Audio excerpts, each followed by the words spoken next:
Teves, balik Pilipinas.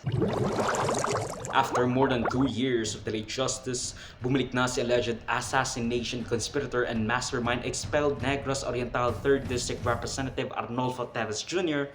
para harapin ang mga paratang sa kanya regarding the Pamplona massacre. Arnie Teves is coming home. Arnie Teves is coming home. Arnie Teves is coming home. Arnie Teves is coming home.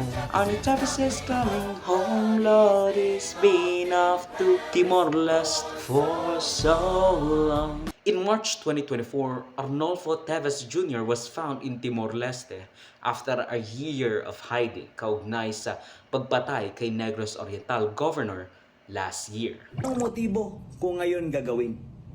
Di ba? Hindi rin magiging benepisyaryo ako at ang kapatid ko. Dahil kung mawala ang gobernador, ang uupo naman ang vice governor. Hindi naman ang kapatid ko na talagang nanalo ng eleksyon, pero hindi ko alam anong magic na nangyari na pinababa sa pwesto ang aking kapatid. The Pamplona massacre killed 10 people, including Negros Oriental Governor Roel Dicamo noong March 2023, habang namimigay sila ng aid para sa mga beneficiaries ng 4Ps.